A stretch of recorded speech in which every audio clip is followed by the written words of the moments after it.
اعوذ باللہ من الشیطان الرجیم بسم اللہ الرحمن الرحیم اللہم صلی علی سیدنا محمد معدن الجود والکرم وآلہ وسلم۔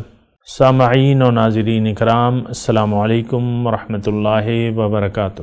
آج کا ہمارا موضوع یہ ہے کہ زندگی میں تقوی کیسے حاصل کیا جائے۔ تو دیکھیں، ایک بات تو سب سے پہلے یہ نوٹ کر لیں کہ جنت جو ہے صرف متقین کے لیے اللہ تعالیٰ نے تیار کی ہے۔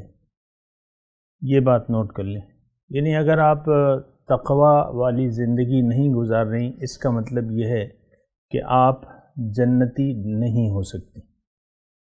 ہمارے ذہن میں یہ ہے کہ جو مرضی آئے کرو، پھر جو ہے اللہ تعالیٰ کی مغفرت اور رسول صلی اللہ علیہ وسلم کی بخشش پر اعتماد کر کے بڑھے چلے جاؤ، جو مرضی آئے گناہ کرو، جو ستم آئے کرو، جو ظلم آئے کرو، لیکن بس اللہ غفور الرحیم ہے اور رسول صلی اللہ علیہ وسلم شفاعت کرنے والے ہیں۔ یہ ہمارے ذہن میں یہ بالکل تصور غلط ہے۔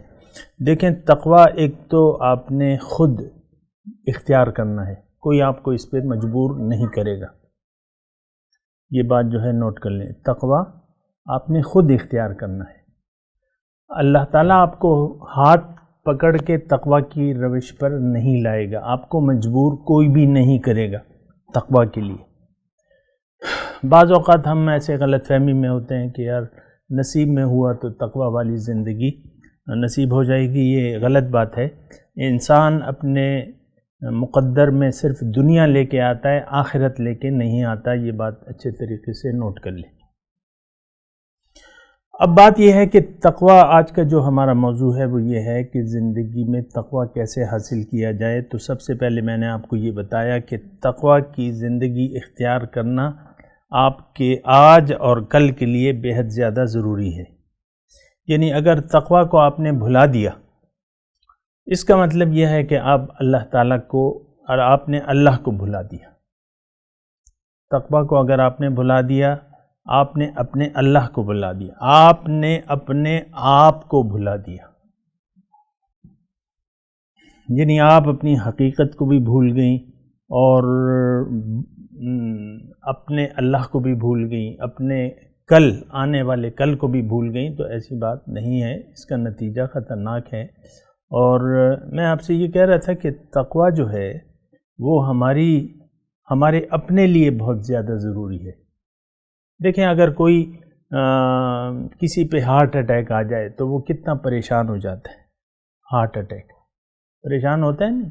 گھر والے پریشان ہوتے ہیں، شوہر پہ آ جائے بیوی صاحبہ پریشان ہوتی ہیں، اور بیوی وہ ہو جائے تو شوہر صاحب جو ہیں وہ پریشان ہوتے ہیں، یا اسی طرح ماں باپ بھائی بہن جو بھی ہو، ہارٹ اٹیک آ جائے سیریس تو سب اسپتال کے کمرے کے باہر، آئی سی یو کے باہر منہ لٹکائے بیٹھے ہوتے ہیں کہ نہیں؟ تو یہ ایسی بات نہیں ہے۔ یعنی دیکھیں، یہ خطرناک بات ہے نا۔ اگر آپ نے اپنی زندگی کو، اپنے آپ کو بھلا دیا، تو اس کا مطلب یہ ہے کہ آپ کی زندگی، اصل زندگی خطرے میں پڑ گئی۔ اصل زندگی ہماری باطنی زندگی ہے، اور اگر آپ نے تقوی کی روش کو بھلا دیا، یا اللہ کی صرف رحمت پر بھروسہ کر لیا، یا رسول کی صرف شفاعت پر بھروسہ کر لیا، تو یہ ایک بہت بڑا دھوکہ ہے۔ آپ کو معلوم ہے کہ منافق شخص کون ہے؟ غیر مخلص۔ جو دین میں غیر مخلص ہو وہ کیا ہے؟ منافق ہے۔ اور منافق کی بخشش اگر رسول خدا صلی اللہ علیہ وسلم بھی کریں تو وہ قبول اللہ تعالیٰ نہیں کرے گا۔ یہ آپ کو معلوم ہے؟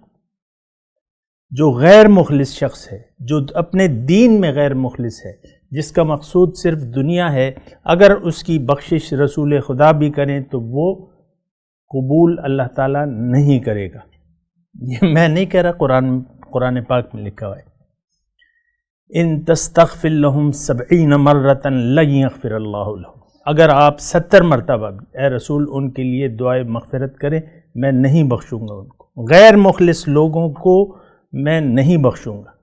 تو آج عام طور پہ ہم دین کے اپنے ساتھ مخلص نہیں ہیں، اپنے دین کے ساتھ مخلص نہیں ہیں، اپنے اللہ کے ساتھ مخلص نہیں ہیں، اپنے رسول کے ساتھ مخلص نہیں ہیں۔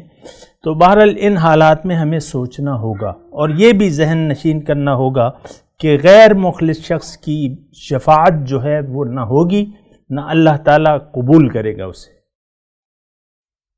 بلکہ قرآن میں رسول پاک صلی اللہ علیہ وسلم کو ان کا جنازہ بھی کرنے کی ممانعت آئی ہے۔ یہ معلوم ہے آپ کو، منافق غیر مخلص شخص کا آپ نے جنازہ نہیں کرنا۔ وَلَا تُصَلِّ عَلَىٰ أَحَدٍ مِّنْهُمْ وَلَا تَقُمْ عَلَىٰ قَبْرِهِ، ان کے لیے کوئی دعا نہ کریں اور نہ ان کی قبر پر آپ کھڑے ہوں۔ تو بہرحال یہ باتیں ساری جو ہیں سوچنے والی ہیں۔ وآخر دعوانا ان الحمد للہ رب العالمین۔ مولایا صلی وسلم دائما ابدا علی حبیبک خیر الخلق کلہم